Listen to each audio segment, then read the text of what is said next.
Friday fitness on a Wednesday. Go.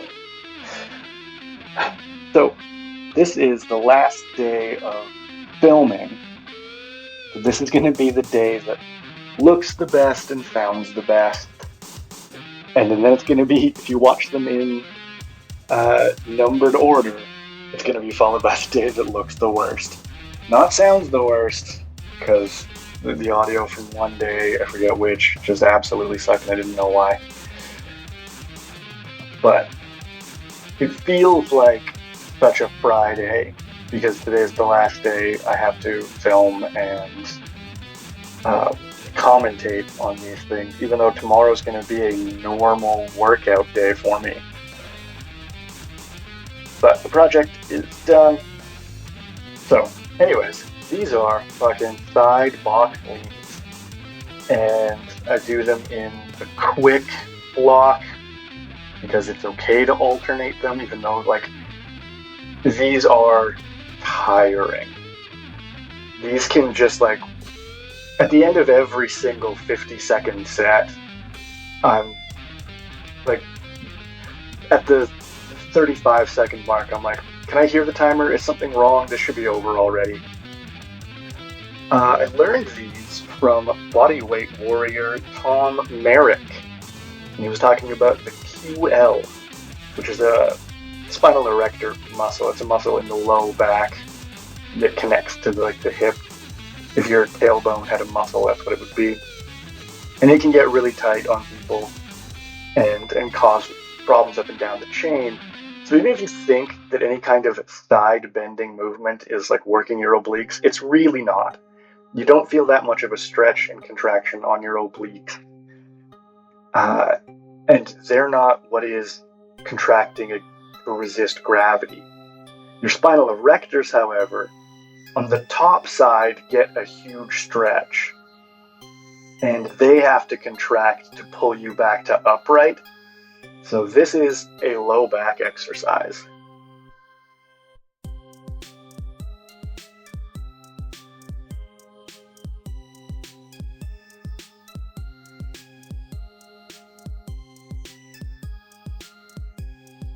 And if you want to, you can do this with a weight in your top hand.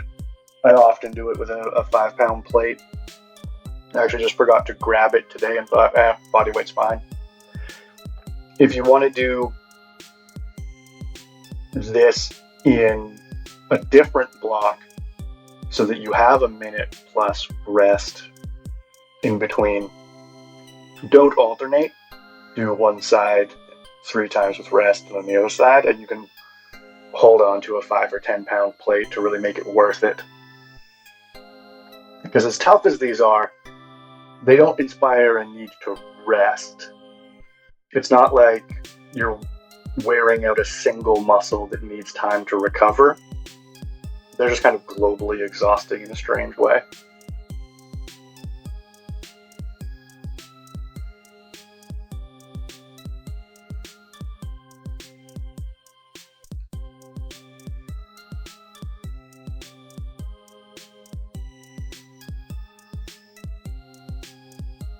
And you compare these with windmills or Atlas swings on the day that you are working the connection between your hips and your core. You can put them in a block of 3 exercises that set your timer for 9 intervals. Do 3 forward box leans and then 3 on each side.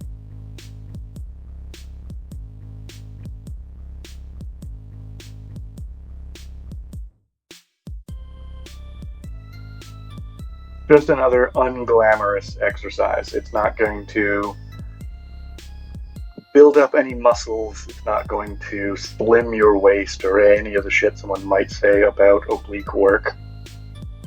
But it's going to protect your hips and your back. And that's going to be just important for longevity and just comfort. Like, not just living a long time, but living a long time being fully mobile is important.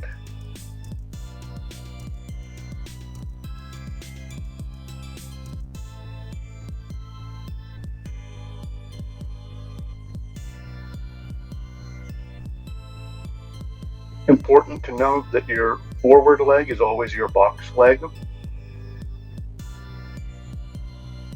So you're always in that triangle stance, and the leg that's forward is always the leg in contact with the box. Otherwise, you will feel a lot less stable and it will be harder for no benefit.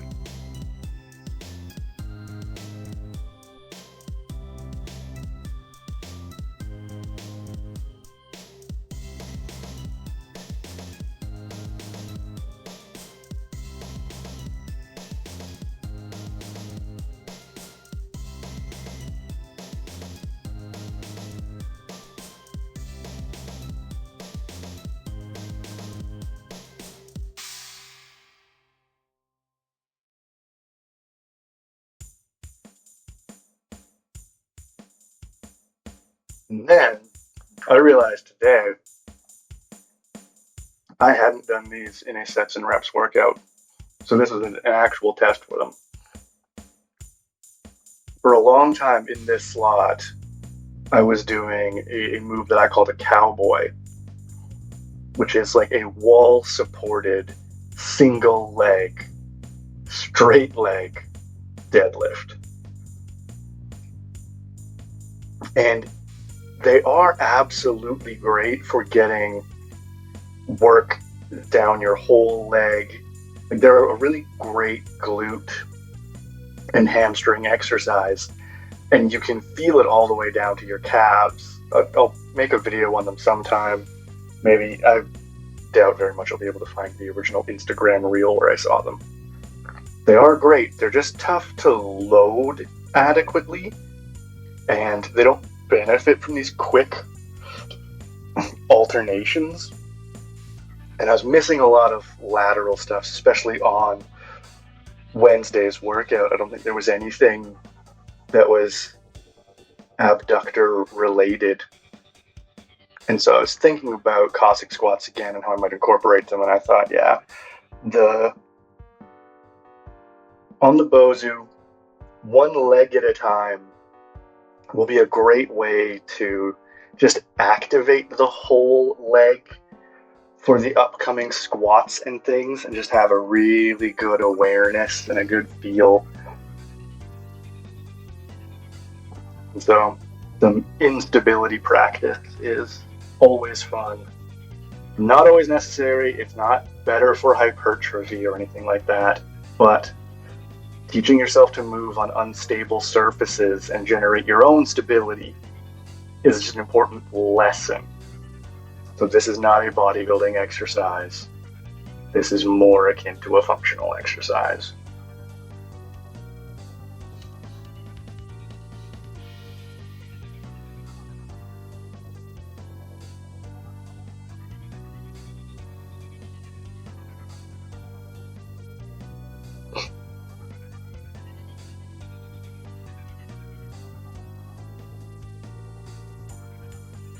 Quite boring to look at, and not any fun to do, actually, because they are so challenging.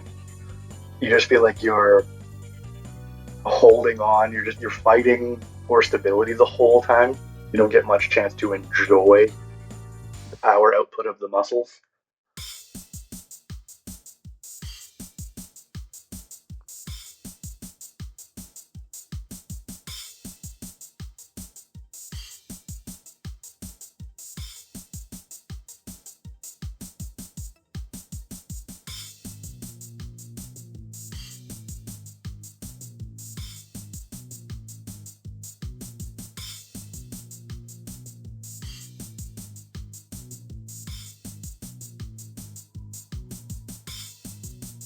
Boring, boring, boring.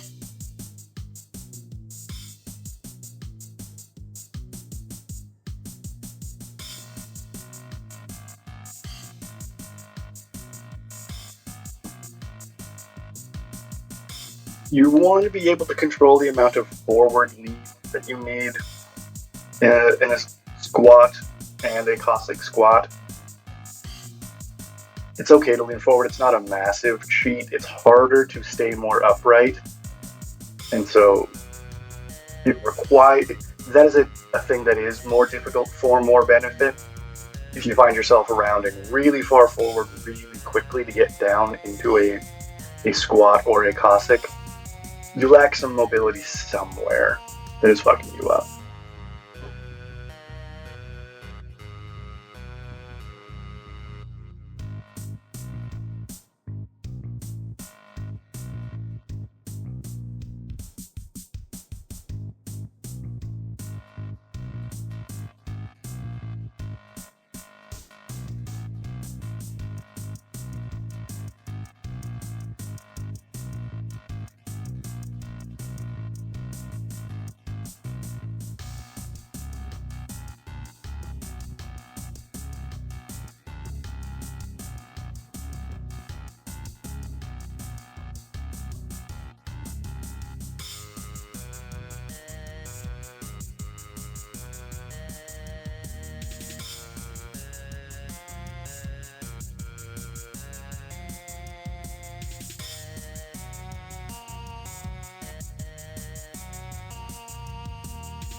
But you can just see, rather than exertion on my face, it's concentration.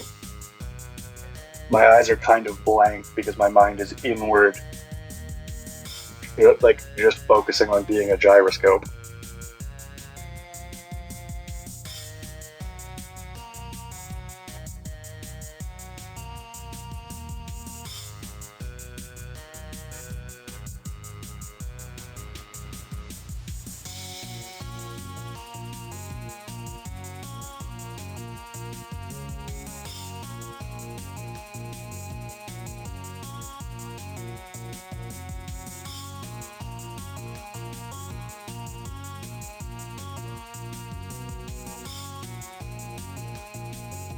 Into the most important block of the workout, and starting with the thing I actually hate the most, which is why I've talked about this before as well. Putting things in the middle is the most important strategic choice, because things you hate doing, if you put them at the beginning, you will procrastinate getting the workout started. If you put them at the end, you might do the workout and then decide you've done enough and skip the shitty thing. So, middle block is where you put stuff that you know you have to do. It's really beneficial, that you just hate doing. So you're going to see me do hip thrusts. And all the discussion around hip thrusts, I am totally fine with and don't care. If you think it's growing your glutes, go ahead and keep doing it. It's not doing much to grow your glutes. It's more of a quad exercise. But the reason that I've always done it is I used to do full body workouts every day. I used to have a lot of variety on individual days. And I would feel a pump in my legs from my leg exercises and in my upper body from push and pull exercises. And then there would just be this blank, cool spot in the middle of my body.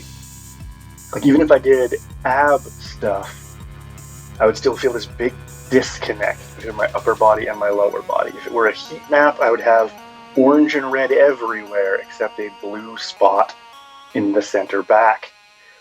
And getting into hip thrusts and working with them for a while, that went away. And the feeling of connection through every single muscle of my body kicked in. And so I think hip thrusts are good for posture and strength and control in a difficult area to find a connection to. And then furthermore, I think it's great to do hip thrusts sort of as an awareness drill for any kind of hinging. If you're doing deadlifts or good mornings, doing hip thrusts first will really remind you how it feels to drive your hips back and forward and get that escalator, not an elevator feeling, so that you can really hinge quite far.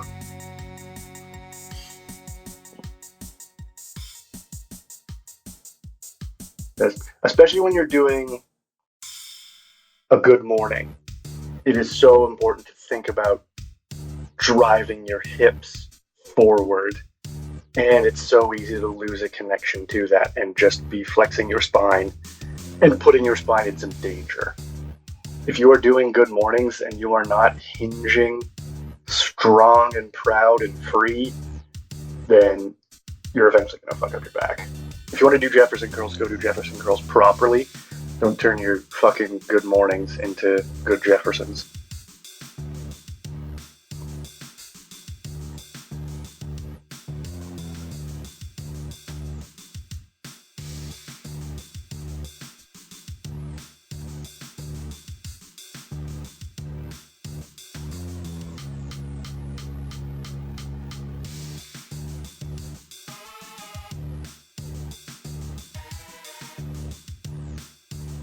I always try and lock out a full glute bridge and pull my ribs down flat so that I'm not creating an arch in my spine to raise the weight. I'm really using the muscles themselves.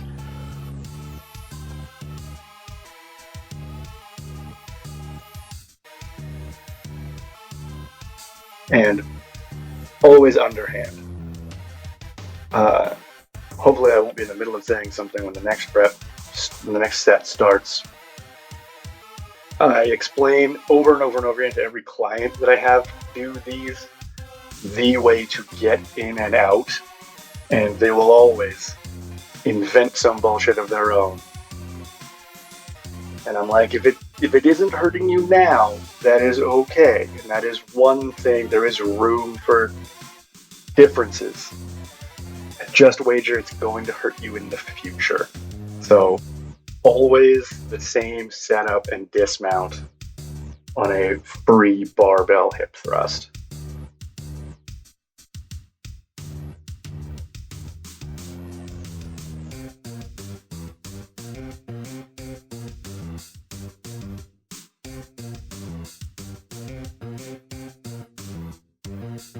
I'm listening to a synthwave remix of the Ninja Turtles theme. Cross-legged, underhand. Curl it into your lap, straighten your legs, up, hands on the bar the whole time. So much more shoulder on the box than you think. If you ever put too much shoulder on the box, you'll know, because you'll suddenly feel like you get no downward range of motion, like it's just gone. But everyone I've watched do this think that they need to like barely be touching the box with their neck, and frankly your whole scapula is on the box. That's how you're strong and safe and stable, and that's how you're a red, white, and blue American.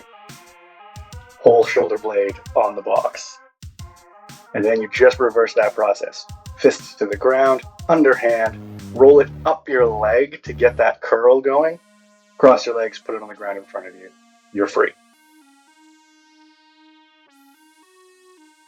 Those steps on the way in and the way out, you will always be safe and comfortable and free.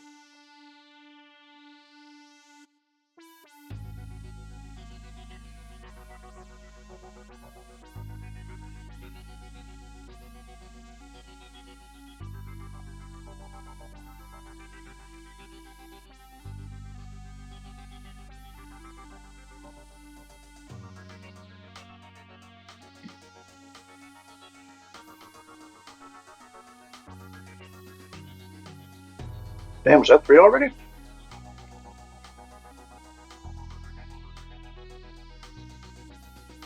Good.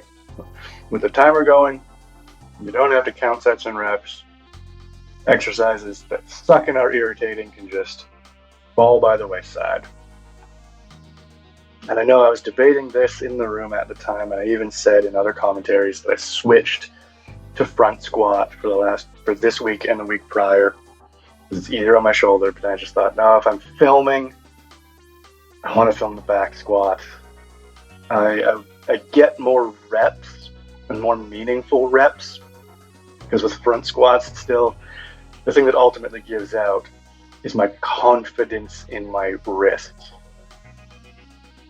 If you know anything about the front squat, you know that it can be really hard on your wrists and you feel like your grip is wearing out, even though the weight is resting on your delts. But the confidence that I'm going to be able to get out of the position safely and not drop the weight when I unrack it from the clean position just isn't there. And so I wanted to hit all the plates and do back squats. And my shoulder didn't like it, but I did get through it.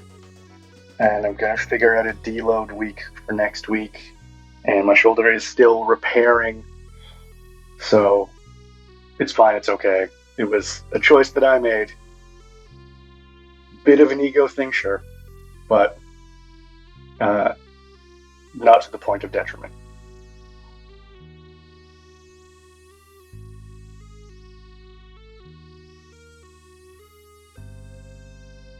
Also, if I ever do, when I eventually someday do get a squat rack, meaning when I build a squat rack somehow, I'll be able to squat much, much heavier. I'll also need more plates, because this is every plate that I have. But having to deadlift, clean, and overhead press and reverse that process to get in and out of a squat means that I wouldn't want to take too many risks anyways. With a proper squat rack and with safeties, I could be squatting much, much heavier. It'd be much more satisfying. I would switch it to a failure block and I would just do like 3 sets of 2 or things like that. Like go nice and heavy, make it quite meaningful. Because I think squat endurance isn't that big of a deal. Who gives a shit if you can squat for a long time? Squatting super heavy is what has the most potent impact on body and brain.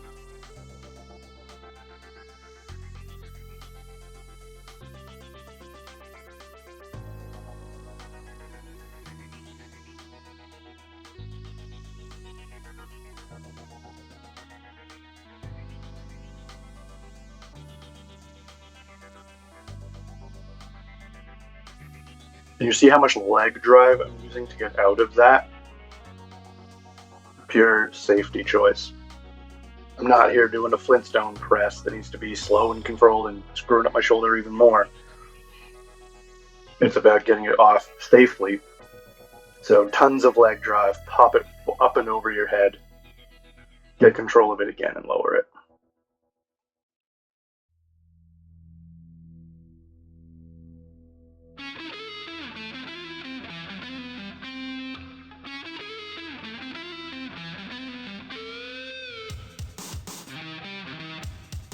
Oh yeah, this is also where I started thinking, and it's worse on the next set too. I was like, oh, I haven't had anything yet, and I'm just doing heavy squats on 2 cups of black coffee.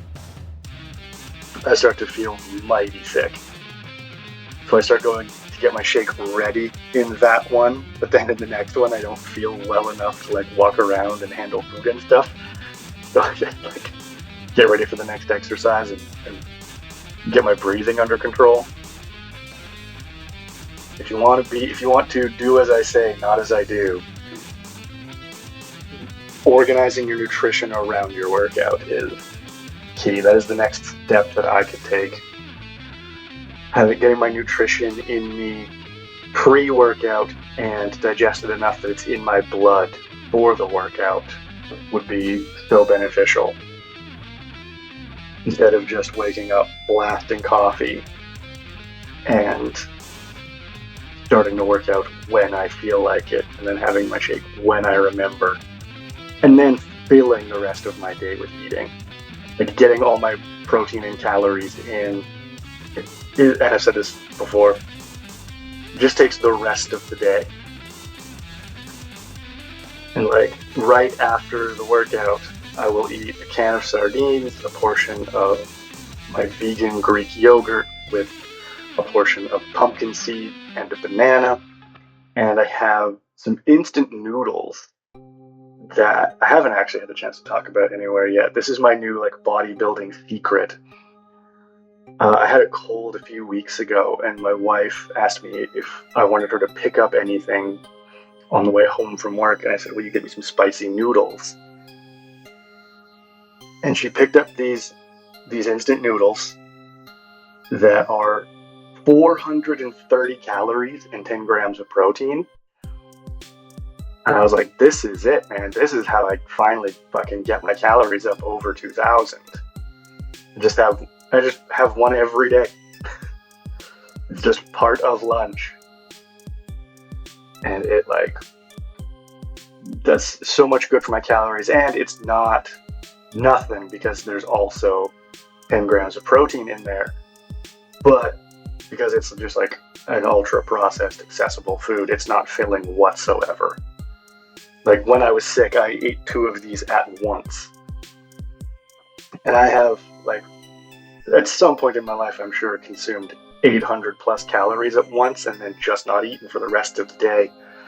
Whereas I could eat 2 of these instant noodle things and feel like, yeah, I could just have dinner now because there's no fiber in them. It's also so much salt that you actually should worry about your blood pressure. I checked my blood pressure a little while ago. It is high. And I'm sure part of the reason is I'm now getting 1,000 milligrams more salt every day. Anyway, I lost the plot here completely. If you're wondering what I'm doing, it's known as a sissy squat. And I'm going to talk about it having left the room.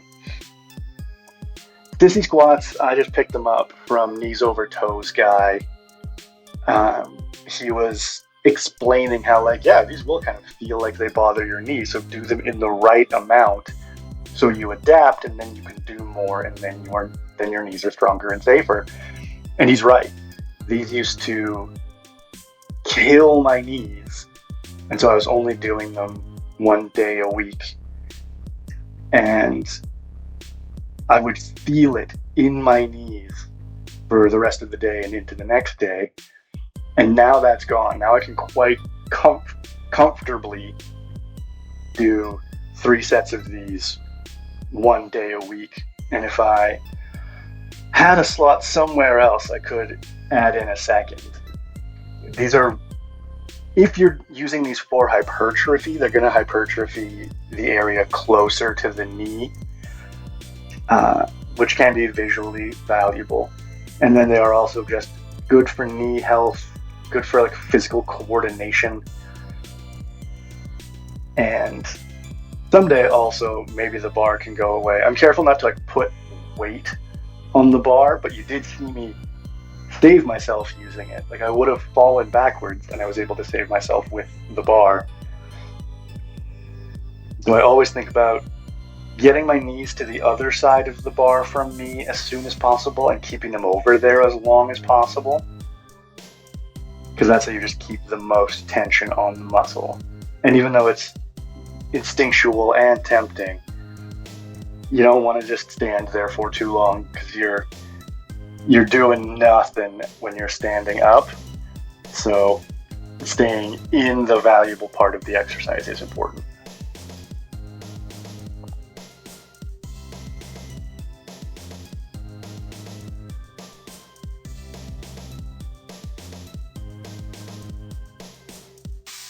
As is tidying up during your rest periods.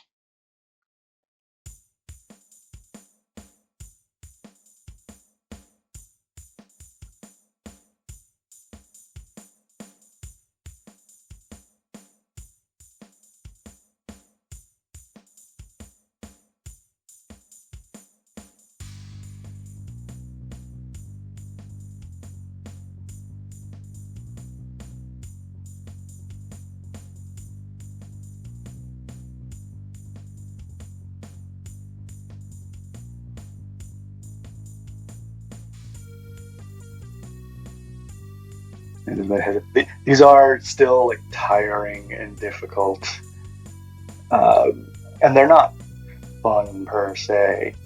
No, like exercise is fucking fun, but they're important. They're an easy setup, and Yeah, they will make you stronger and safer in the future. So they go on Wednesday.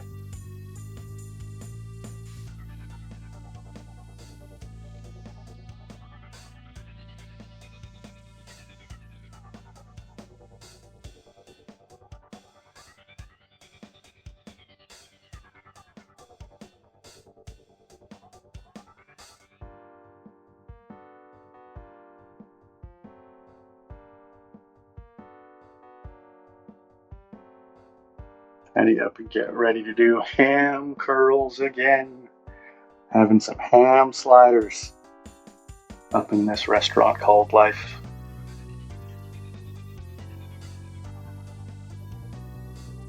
And it was my obligation to repeat myself in case someone is only watching this. These are a deceptively easy looking exercise. It's really quite difficult, and it's so important. This will make sense in a second. Not to drop your hips. You can just lay on your back and slide your legs in and out and be like, I don't understand why this is an exercise whatsoever. Meanwhile, if you get into a glute bridge, these will fry your hamstrings.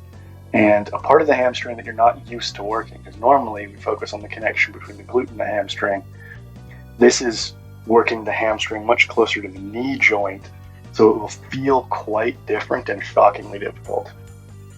And so you can see I lift my hips and keep them lifted. You'll notice when I start to tap out and my hips are dropping, that's just because I just don't have the strength to do the eccentric portion.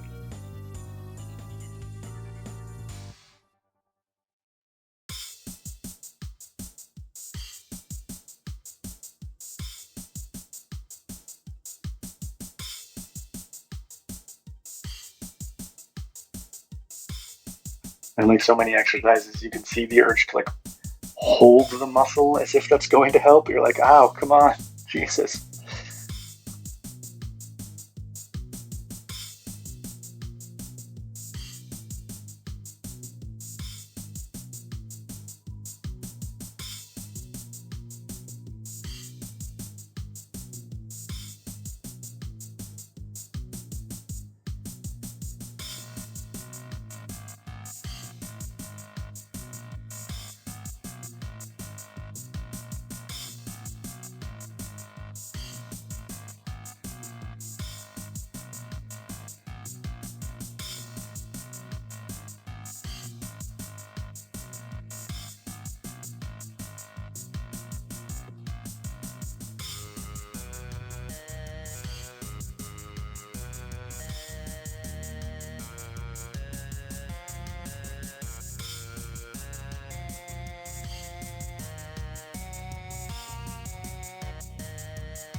Step stool coming in. Long-time viewers will know what that means, but there are no long-time viewers, so no one knows what that means. It means the last section of the day. toe dips, calf raises, and bow crunches. As it is 3 times a week.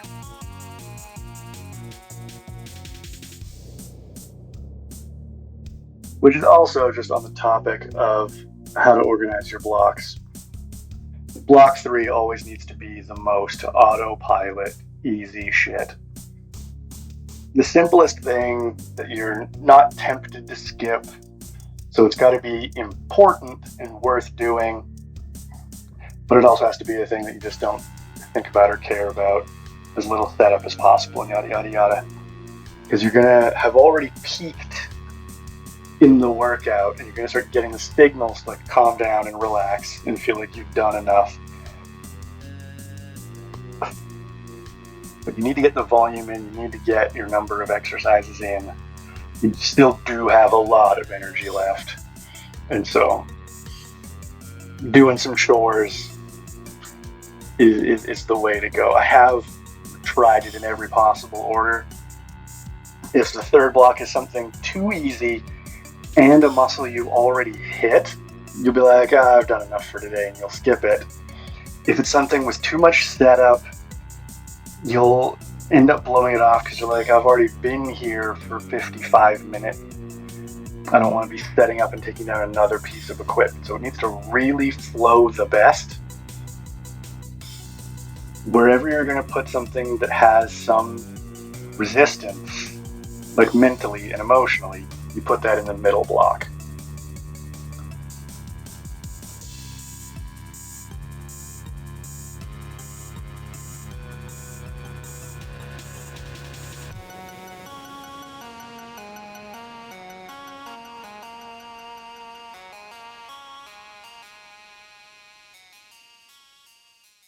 And toe dips don't look like anything, but they will absolutely destroy you.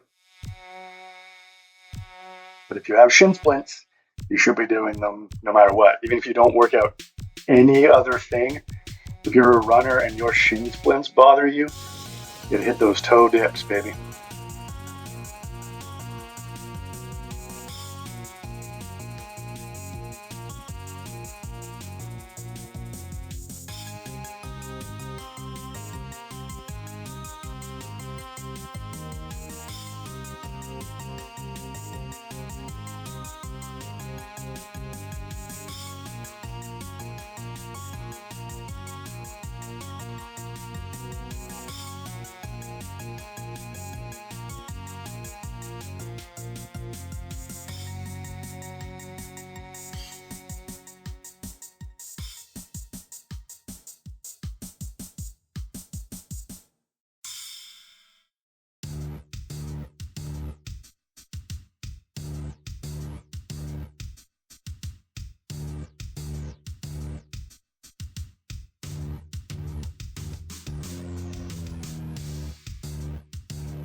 So the least to say about these ever, because I've now had to watch myself do toe dips and calf raises 3 times. But you can see how I tap out early, how I need to get to the ground. They are so tough, and they're debilitating. Like, once one of the muscles in your lower leg in particular is fried, you just need to get off your feet.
At least when I stop talking, you guys get to listen to music.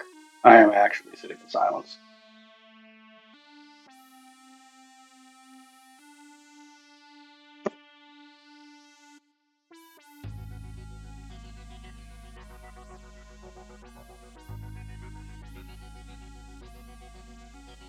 And this is where, for the first time in a week, I realized the view doesn't matter.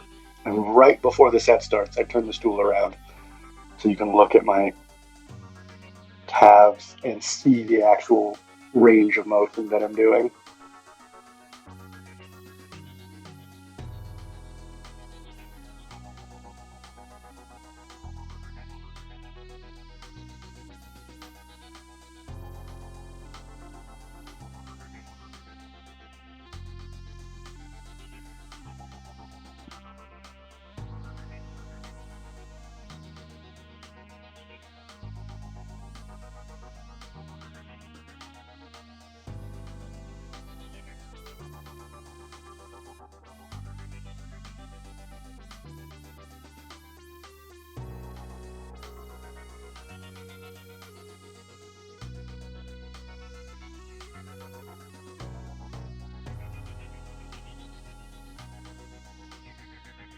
So yeah, now you can finally see I'm going as low as I possibly can, like my heel is getting down below my toe, and then I'm peaking at the top and going right back down. No rest anywhere, just bouncing.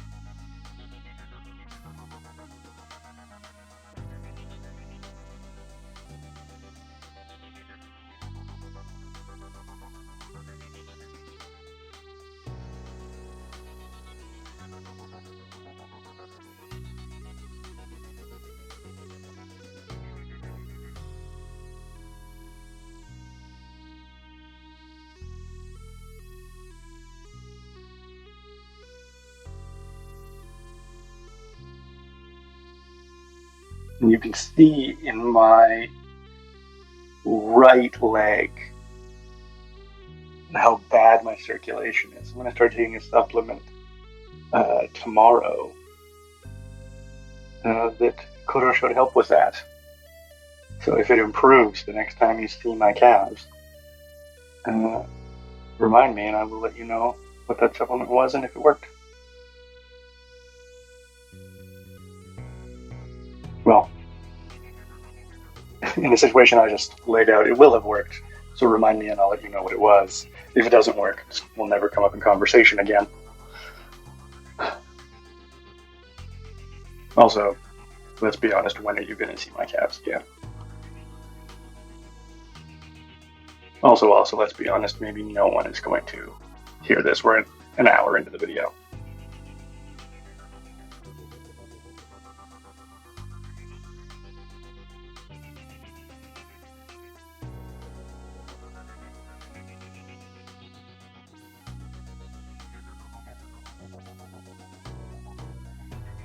These are going up on the channel in the order that I filmed them. And originally I was just going to do one, yada yada yada, but the other ones are all posted. And some of them have, like, the highest view has like 6, and then a couple of them still have 0. And I'm never going to check the watch time because, holy God, that will be disheartening. But I guarantee none of them have like 100% of a watch through.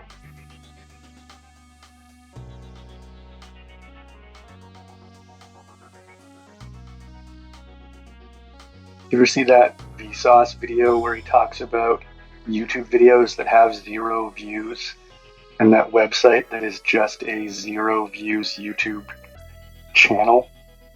Or like, it's a player. It's a website that selects YouTube videos with 0 views and plays them. And that's how Vsauce found a guy whose whole YouTube channel is that he eats carrots in different locations. And not even like full carrots or carrot sticks, like stringed carrots. Just eats them in odd locations. And doesn't say anything. And I think about that guy all the time. Like, that is a testament to art. British comedians I've heard talk about open mic night. And since multiple of them have said it in multiple contexts, I know that there's some validity to it. Apparently, British open mic nights are just weirder than anything. North American open mic nights are just lonely dudes bitching about politics and thinking that people will cheer for them. But James Acaster gave an example of an open micer who was like, yeah, I just run out on stage and throw a box of cutlery over myself and scream about my dad, and then I leave, and that's my show. And when you are a career comedian, it is so refreshing to see someone who isn't a career comedian just doing a thing and being so liberated.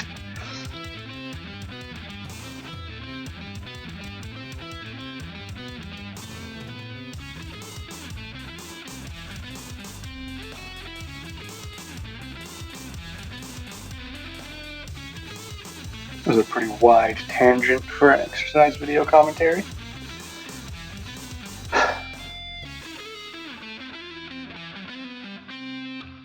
Onto the Bozu portion.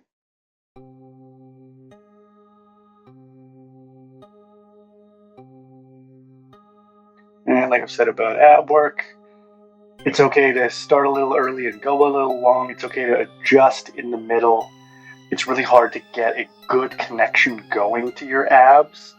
So do whatever it takes to get that connection and then milk it as long as you can.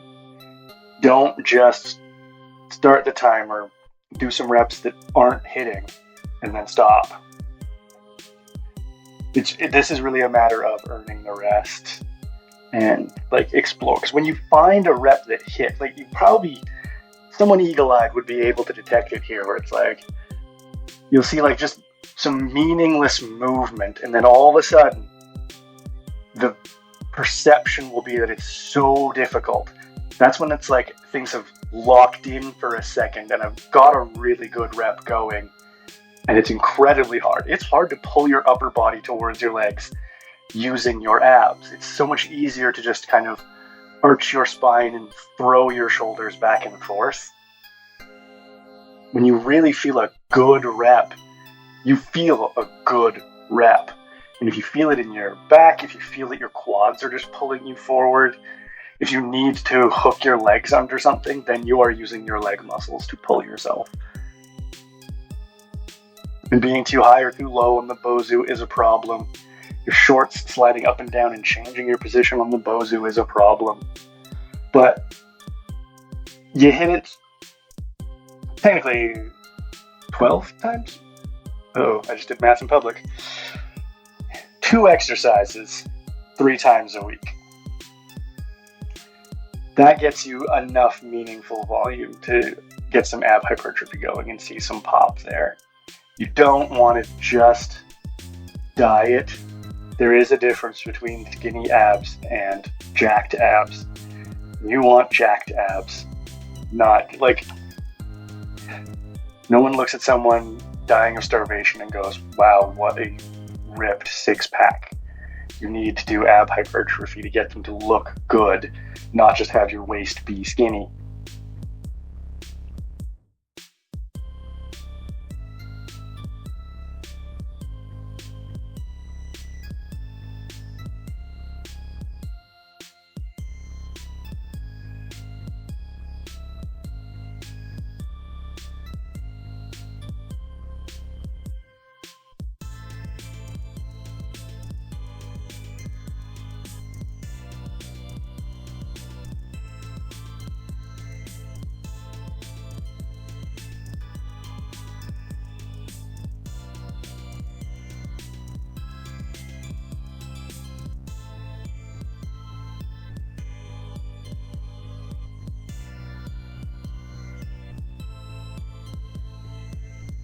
And you'll see me slide the weight behind my head further away to try and get a good feeling in my abs.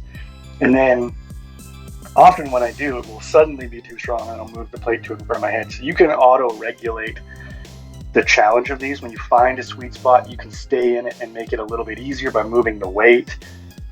So you still get a meaningful rep at a good level of challenge, but you haven't just like stranded yourself at the back and have to roll off or some shit.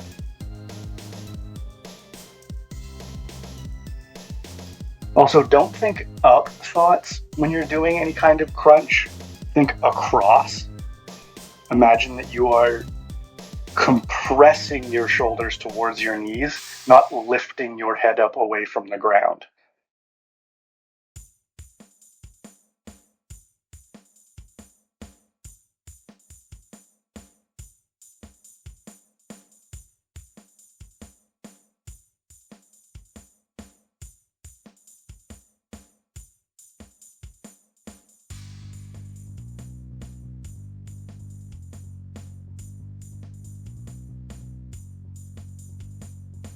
Just saw my quad flex for no reason there. Oh, I'm still doing it. It's just twitching. It's freaking me out.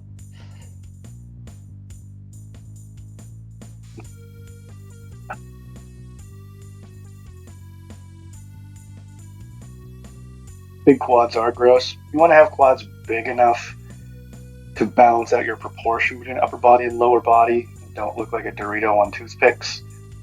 But enormous quads are dumb and gross looking.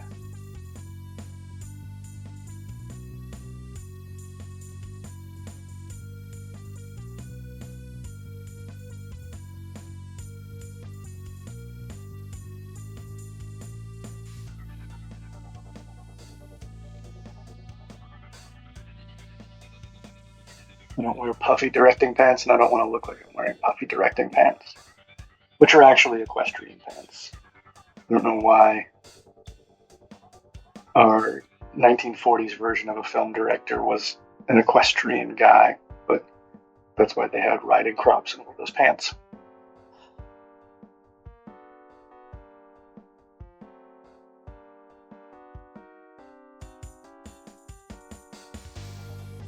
I'm going to watch the Fall Out Boy episode of The Simpsons in the next day or two, so I can hear the director say, "I don't wear puffy directing pants." And Mayor Quimby reply, "I mean, tax on not wearing puffy directing pants."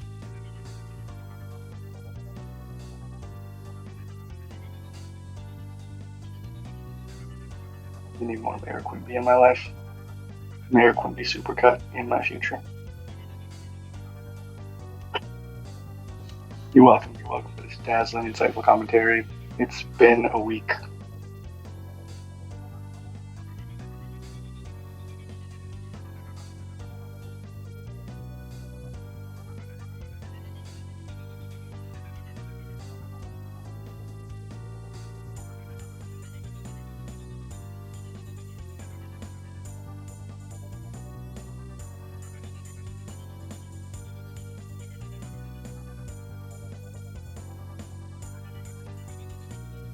Also, during this exercise, you see me start to figure out a good way to make this a weighted exercise.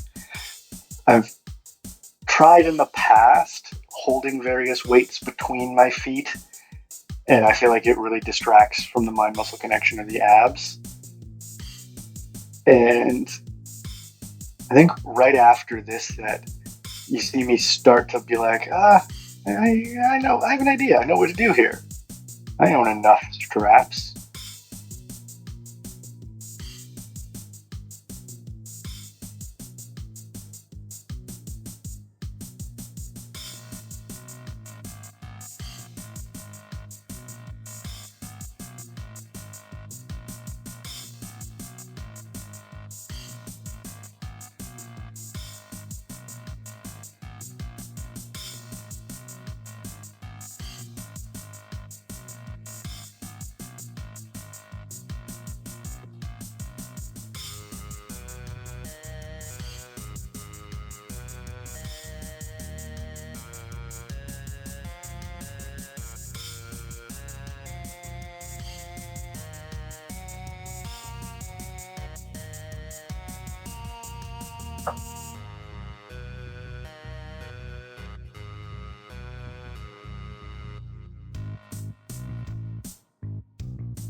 Yeah, that's what I'm doing there. I'm thinking about, like, aha, what if I had a strap on each ankle and they were connected to a single weight?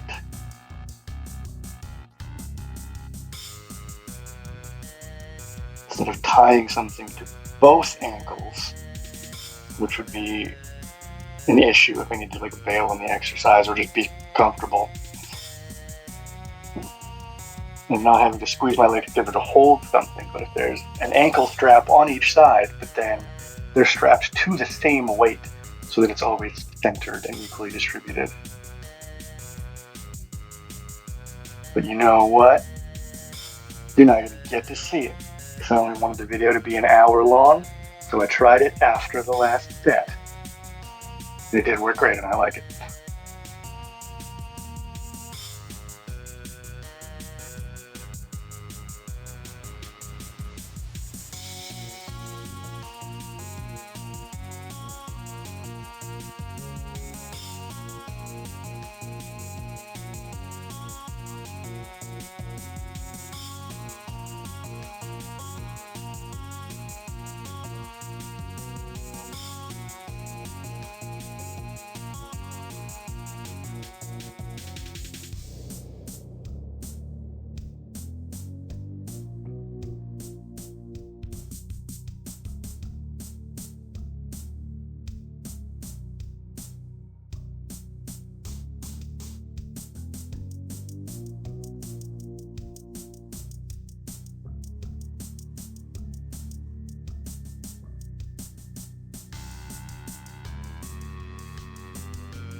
Yeah, it would be a lot better if I showed the camera what I was doing when I was standing or when kneeling, but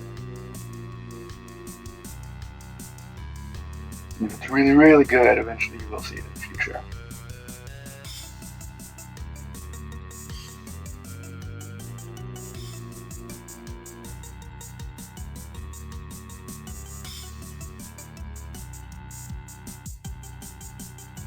And I always have my a free hand on my belly to make sure that I'm not doming, because you can just push your diaphragm up and create like that loaf of bread, and that's just a less effective way to do ab exercises, and it trains a bad habit.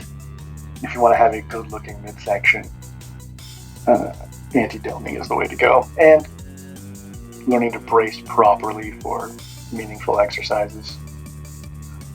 Shout out to Meg Squats video, Don't Be a Domer. Boom. Workout complete. Week over. Smash.